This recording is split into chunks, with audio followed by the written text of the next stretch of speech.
went into Buffalo on Sunday night and beat the Bills 23-20. Second-year QB Drake Maye had a breakout performance in primetime. Maye had 273 yards through the air and was able to find former Bill Stephon Diggs for 10 catches and 146 yards. As for the Bills, they had 3 turnovers, and Josh Allen not happy about it. Not going to win a football game turning the ball over 3 times in our red zone. Gave them one in their red zone. That's just bad football, and we just did not play good tonight. We shouldn't have even been in it with 3 turnovers. So that's again, that's just piss poor offense. Just a huge win for this Patriots team, and you guys know this most, obviously, being on that team in the past. However, Kim, what's the big QB storyline here? Is it just how impressive Drake Maye was, or was it Josh Allen's struggles? I don't think it was more or less Josh Allen's struggles. I think Drake Maye did an unbelievable job with managing the game. And I said it, managing the game. Every quarterback needs to assemble that key in order to be effective. Now, the thing that comes to mind when thinking about last night's game is apparent turnover differential. The Buffalo Bills, since Sean McDermott has been head coach, if I'm not mistaken, has had one of the top 3 turnover differential teams during his tenure. Turnover differential means, hey, if you guys throw an interception, we're not going to throw an interception. If we do throw an interception, we're going to follow that up with a fumble recovery or something like that. The Buffalo Bills is the best team at that, and they got beat at their own game yesterday. Now, you bring up Drake Maye, but is it Drake? Or is it Stephon Diggs? That too. Bro, that homecoming. That was a homecoming. And dare I say he looks like vintage Stephon because he had a honcho last week. Yep. And I'm like, yo, what Cardi B over there doing to my boy? Cardi B. How she get into this? Man, obviously, for obvious reasons, I'm doing it for the culture here. You dig? I'm saying Stephon Diggs is playing some good football that impacted the whole sideline. Yeah. Before the game, he's talking. You see his, how vibrant he is on the sideline, dapping up the offensive lineman coming up. He wanted this game. And these type of wins, going into a divisional opponent, in a hostile environment, some would say they had a whiteout and they had all these different custom jerseys, and to come away with a win, that propels your team to give its identity and to say, hey, we're better than what we thought we were or what they thought we were. Stephen A., what was the most impressive QB storyline for you? Well, I think the combination of Drake Maye and Stephon Diggs have to rule the day. I mean, when you think about Drake Maye, what did he end up with? Like 273 yards? Forget all of that. He was 13 of 14 in the second half for 184 yards. No turnovers. 13 for 14 for 184 yards in the second half on the road with no turnovers. Give that brother credit where credit is due. Listen, ain't nobody comparing him to Tom Brady, but succeeding Tom Brady, even though obviously that wasn't an immediate thing because he came years later. New England spoiled, and they've got standards. And when you got a guy like Drake Maye, who everybody in the area is raving about at this particular moment in time, that's obviously something to build upon in the future. You got to give credit where credit is due. Vrabel's been around the block for a while, so we know he knows what he's doing as a coach. But Stephon Diggs with 146 yards receiving, I think like 112 came in the second half. The combination of Maye with Diggs, with a coach like Vrabel, certainly helps. But I also want to point this out, y'all. I know that Buffalo is the team to beat in the AFC East. I believe New England's coming. I don't believe New England's going to win the division. But maybe, just maybe, it's time to pump the brakes on the Buffalo Bills in this regard. I listened to Sean McDermott talking, and, we committed turnovers. We gave the game away. Obviously, Josh Allen said the same thing in the footage that we just played and what have you. Here's what I'm thinking, y'all. We've been talking about the Buffalo Bills for a while. You know what we haven't brought up? Who have they been playing? So you started off the season 4-0. The Ravens, and we see how they've looked right now. The Jets, the Dolphins, and the New Orleans Saints. Teams are collective 4-17. I mean, think about that. I'm just saying to myself, wait a minute now.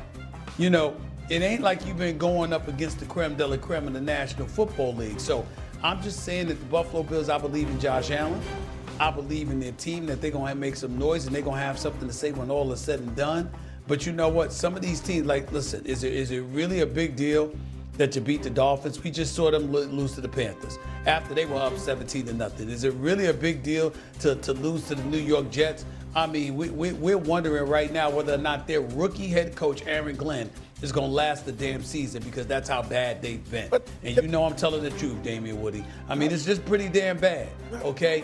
And the Saints, yeah, they beat the Giants yesterday, but the Giants beat themselves. I mean, my God, just giving up one turnover after another. So I think you got to look at the Bills in that regard.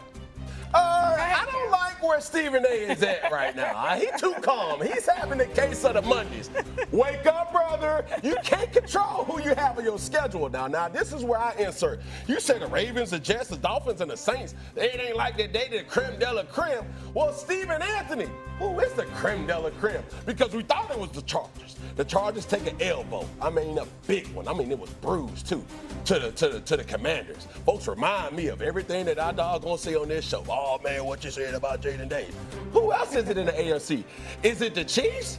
Then you start to think, well, it's the Baltimore Ravens. I said that, no, Jim, the doggone Baltimore Ravens keep letting me down, and I'm like that crazy ex that keep knocking on that door.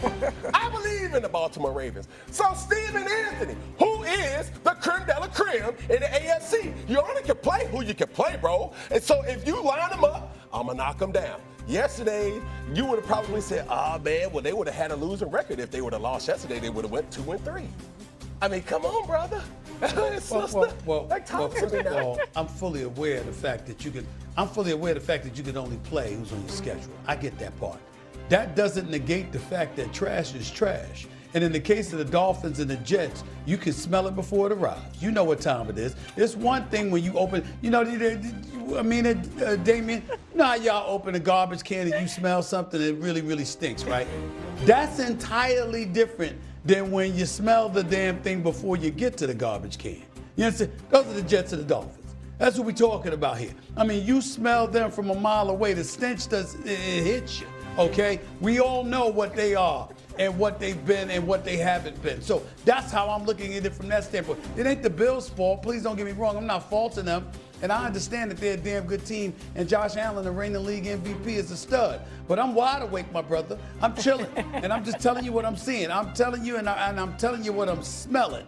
And what I'm smelling is a couple of teams that really, really, really stink, okay, that they have beaten, and there's no escaping that. That is a fact of life.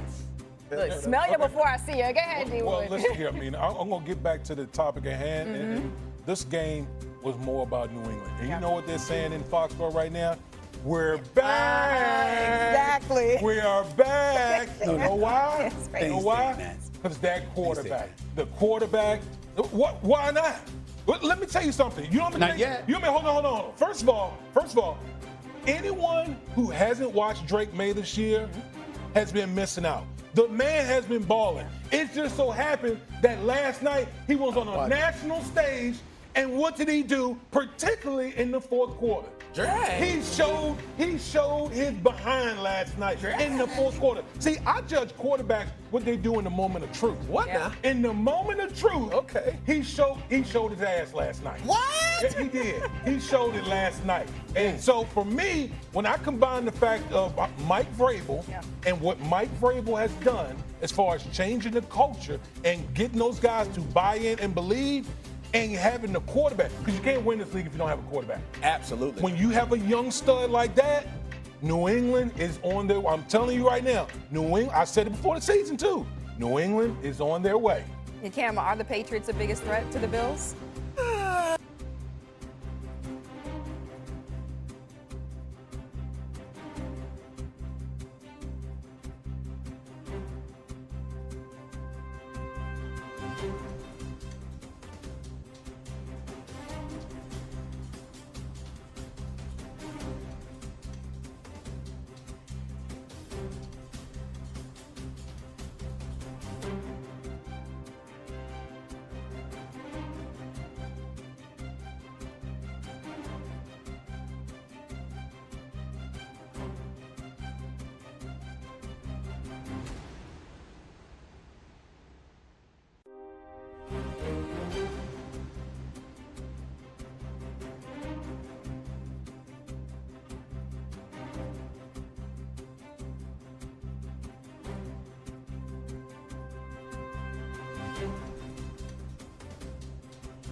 you.